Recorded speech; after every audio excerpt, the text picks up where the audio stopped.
E aí, Goethe, boa tarde. Olha, na sua pergunta tem já embutida a resposta. Vamos aí melhor explicitar. Ivete Sangalo e os palanques com a mãe e o pai do PAC. Ivete Sangalo, no seu palanque, ela tem uma multidão e que paga para vê-la. No palanque de Lula e da Dilma, as pessoas recebem para lá ir. Recebem, inclusive, o que agora saiu como denúncia na Folha de São Paulo, mais de 500 quentinhas que foram pagas, inclusive, com cartão corporativo. Eram 500 que foram lá exatamente para aplaudir o presidente da República. Até porque grande parte desses atos são atos preparados. Até porque quando não são preparados, Lula não vai. Eles até prepararam um aqui e quando o Lula sentiu que poderia ter, quem sabe, uma pequena vaia, a síndrome do Maracanã falou mais alto. Foi aqui numa Conferência Nacional da Juventude. Como ele descobriu que tinha os jovens do PPS, do PSDB, do PSOL, do PSTU, ele não foi. E nem foi ninguém do governo. Esse aqui é um negócio impressionante. Quer dizer, se não for adredemente preparado, ele não vai. E como é preparado? Vindo pessoas que vão aplaudir, que são adeptos de Lula, e tem muitos no Brasil, é verdade, não vamos também aí desconhecer que ele tem popularidade, mas tem que ser bem preparado, até porque ele não quer correr risco nenhum. Bem diferente da Ivete Sangalo, que isso não passa nem pela cabeça dela. Ela ganha dinheiro, fazendo aquilo que ela sabe fazer e faz bem. Ótima artista brasileira. Lula é um artista que é brasileiro, mas que eu não gosto.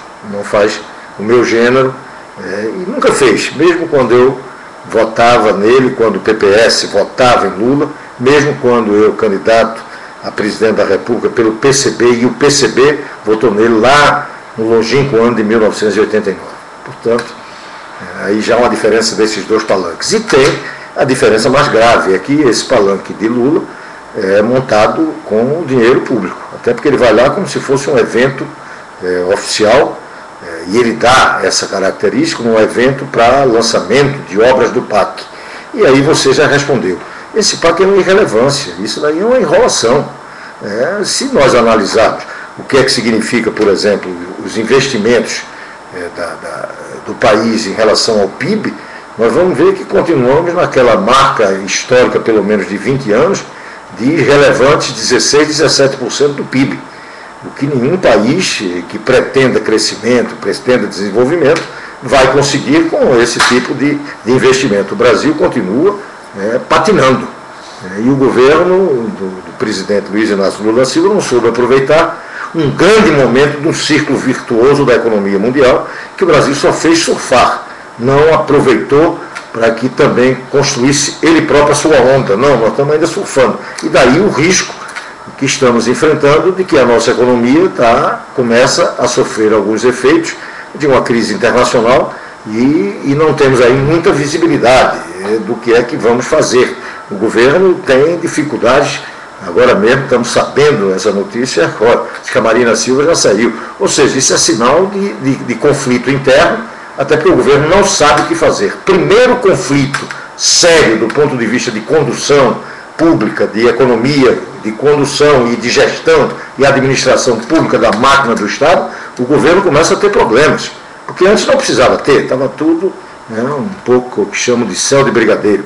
Agora, como começou algumas trovoadas, algumas tempestades, o governo está aí meio perdido. Mas aí, o PAC é o exemplo, que não vai dar alternativa. Continuamos com os 16% ou 17% de investimentos do PIB. O PAC não significou nenhum aumento dessa capacidade de investimento. Você, na sua pergunta, concretamente expõe, você tem destinado, e são as promessas desses eventos que participam também a mãe que Lula designou, a Dilma. Esses eventos são de anunciação, mas nada de concreto, até porque aquilo que significa empenho e significa o dispêndio, ou seja, a execução efetiva, vai a uma distância muito grande. E são pífios os resultados quando se trata de empenho e dispêndio efetivo. Aí pior ainda quando se trata dessa questão da execução. Infelizmente, há uma certa lavagem cerebral no Brasil. A imprensa, que alguns petistas ficam chamando de uma imprensa golpista, é uma imprensa completamente parcial na questão da política econômica, em defesa da política econômica do governo Lula, de elogios ao governo Lula, de um clima de euforia, inclusive também no PAC, não faz nenhuma crítica a essa dura realidade de que esse PAC é uma irrelevância, é uma enrolação. Esse PAC está servindo apenas para Lula montar o seu palanque, que é tão distante de um bom palanque como o de Ivete Sangalo.